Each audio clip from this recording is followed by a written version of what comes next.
хөгжмөөр илэрхийлж болохгүй зүйл гэж байдаг.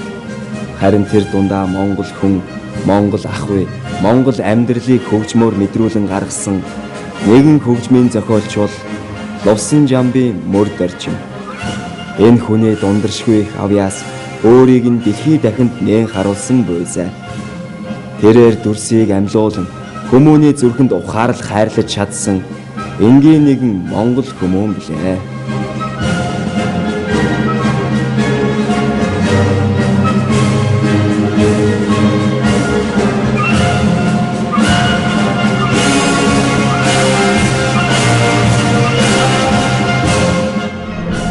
Чимний нүдийг аваад явах болохгүй болсон. Дайсан намайг авсан гэж мэдсэн одоо хэрэг. Би явж тэдний замыг төөрүүлж чадах байлгүй. Үүнийг тэдэнд алдаж яасан ч болохгүй.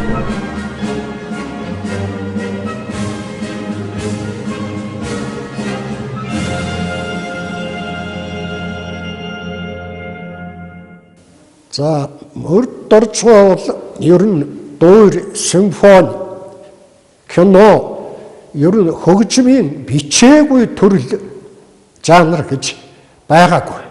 Энэ дотор киноны хөгжим бол бас гол үүрэгтэй.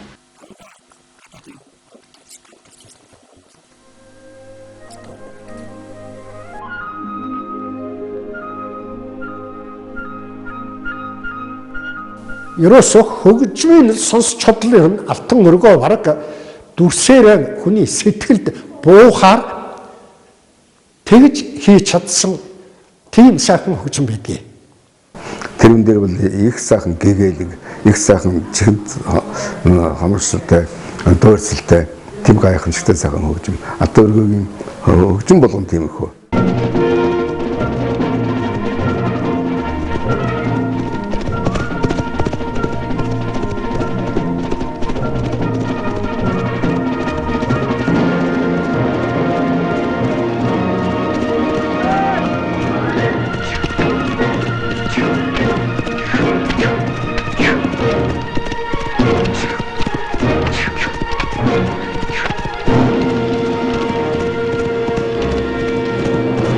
Хөгжимчд мөр доржгойдоор гүйж ирж байсан гэж байгаа юм. Надад ганцхан нот тавьж. Тэгэхэд л тэр хүн тэр бичлэгт орох нь байна шүү дээ. Их олон хөгжимчд хурж ирж таны энэ сайхан хөгжим би нэг л өгүүлбэр хөгжимд хэлээд өгөхөд таны хөгжмөөр тэгэл одоо миний дурсгал ингээд үлдэнэ.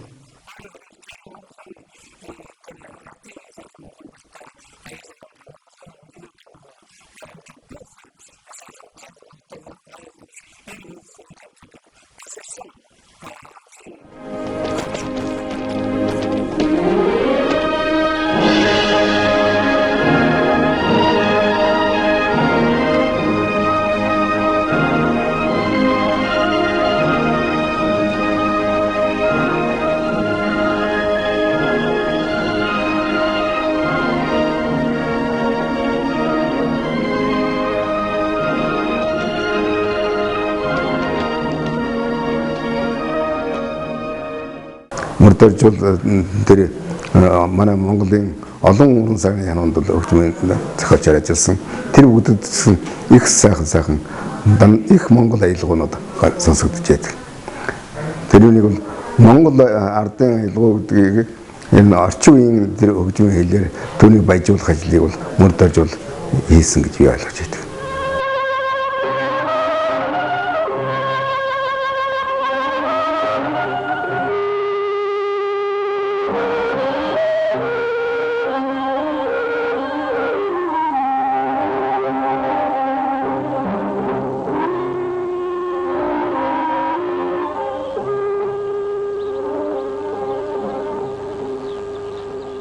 Тэмдэглэж байгаа хоёр хүний тэр хайр сэтгэлийн линийг шугамыг одоо би үзэгчдэд яаж хүргэх үү гэж бодоод байсан. Ер нь зураг авч явахдаа би бодож л байсан. Тэгээ ерөөсөө дуугаар хийгээс бодохгүй би. Тэгээ байжсэн чинь нэг утаслаа чи хөрөө дээр хоёр манайд би нөгөө дуугны чинь 80 хийцсэн 90 сонсгоо гэл. Тэгээ явж очиод гэрт нь очиод ингээд манай хүн пианино дээр тоглоод. Хөө чиний энэ дууны шүлгийг юм бицээ. Тэгээ бас би хийцэг хийж чадахгүй юм. Нэг хүн би ятагс. За. Ерөөсөө би энэ хорвоо эрдэнэ зуужим гэдгийг хонгийн дэгдэхээ мэдээгүй хонгор чамтай очиж гэж хорхон наснда бодоогүй гэсэн энэ дахилтны бодог л да. Энэ дөрвөн өрөмдөл бай хийсэн юм байна. Тэгээ бусдын бол наан цаана авах яа хийх энэ тэр үл чиний тэр үг ütсэн хүн чинь мэддэг гэж юу. Тэгээ би анхны алхмыг бүр кино болж гаран гарт нүмөрдөөж гот хэлээгүй ч миний шүлдэг гэж сүүлд нь хүнээ сонсч баа гэсэн байсан гэж хэлсэн юм аа.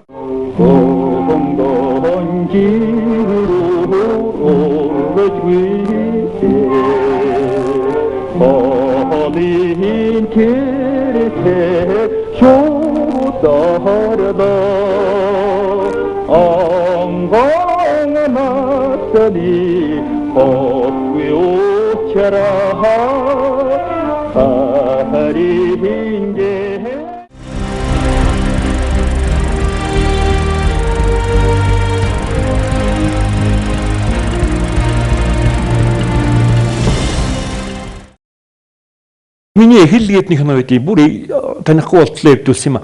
Тэр киноны хөгжмийг мөрдөрж байгаа битсэн. Би чи хоёр дахь киноч байна. Тэгсэн тэгж чинь.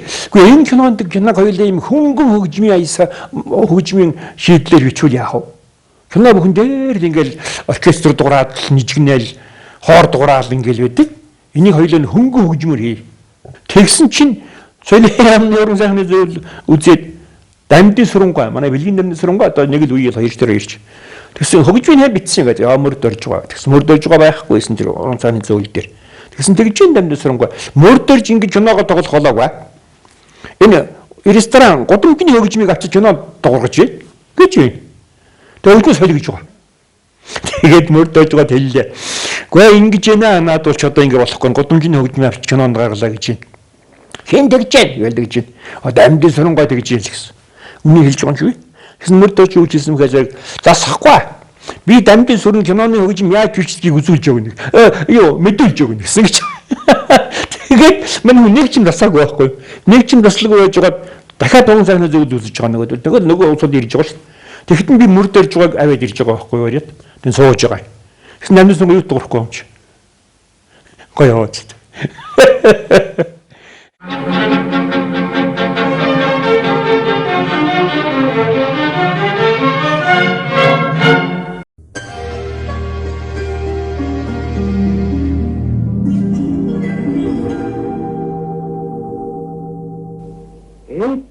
Энэ хүүхнүүд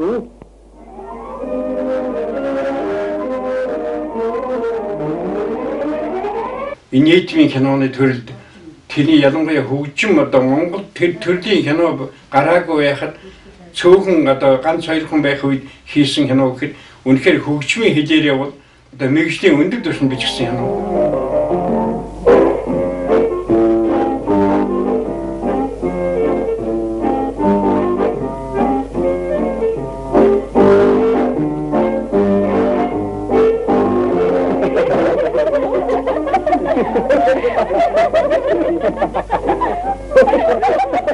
Үнэхээр тэр киноны маань хөгжим бол тэр кинонд гарч байгаа дүрс үйл явдалтайгаа явцал таарч явах хэрэгтэй. Тэгжээж киноныхаа үйл явдал дэм тус болдог. Киногоо хүмүүс одоо үзэгчид хүлээж авахд их хэрэг болдог. Ийм юм байна. Тэгээд үнэхээр мөр багшийн хөгжим бол энэ дээр бол үнэхээр том үүрэг гүйцэтгэдэг юм байна.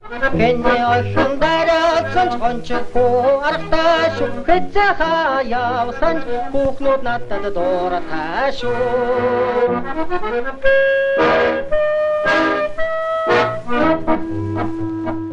Тэр хошин дуугаар дамжуулаад ерөөсөө одоо тэр үеийн залуучуудын хүмүүжил шүүмжилтэй тал энэ жижигхэн дуун дотор гараад ирдэг. Одоо ийм сайхан зохиол кино зохиол хөгжим юм даа. Ер нь бол Монгол орны ахуй амьдрал хүнсийн тэр зан шинтрийг бол их тийм их сайхан тэрэн дээр ашиглаж хийсэн байдаг.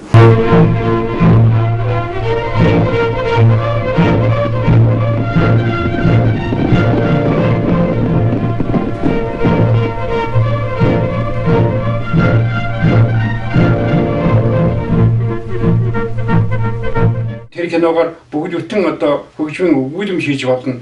Тийм одоо санаатайгаар эхнээс нь сүүлийн кадрыг хүртэл хөгжмийн нэг санаагаар одоо ингэж өгшлөж бичсэн ийм том хэмжээний хөгжимтэй кино байгаа юм.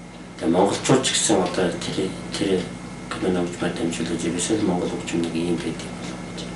Одоо тэр жишээлбэл одоо ингээл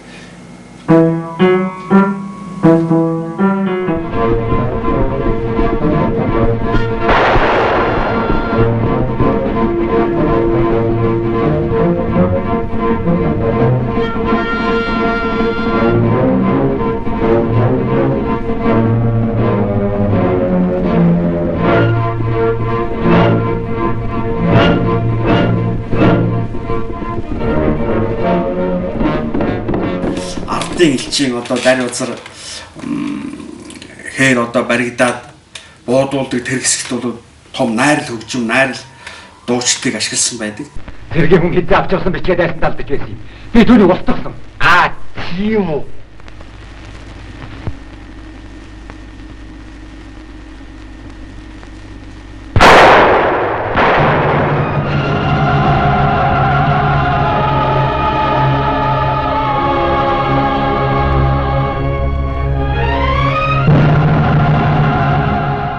Мөрдөрж бол хөгжмөчний хувьд бол их гайхамшигтай хөгжмөч. Хүний хувьд их даруухан. Мөрдөрж бач нь өөрөө тийм хийгүү хүн. Хаанд бол хаан явж идэг, хэнд бол хинтээ нөхөрлж явдаг. Тэр онд найз шиг зөндөө ийм хүн одоо би юу юм онд найз нэг юу байх вэ? Би чинь одоо өчүүгэн шавын юм чинь.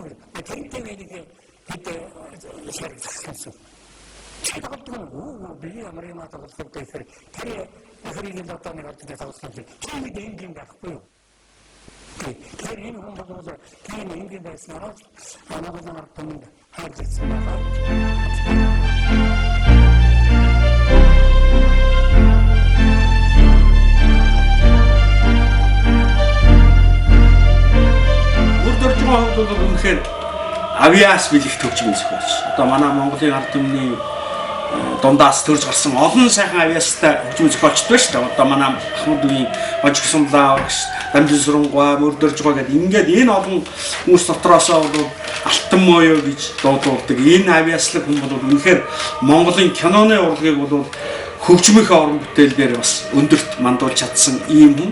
Ийм учраас энэ хүний уран бүтээл бол мөнх юм аа. Монголын ард түмэн байсан цагтаа энэ хүнийг бол энэ хүний бичсэн хөгжмийг мартахгүй айл гэж би бол шавийн хувьд бол бодож явдаг да.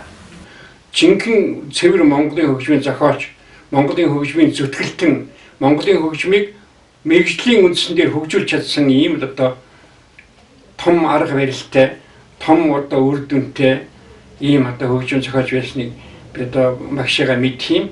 Тийм ч гэсэн бид нар бүгдээрээ мууя багш гэж нэрлэдэг.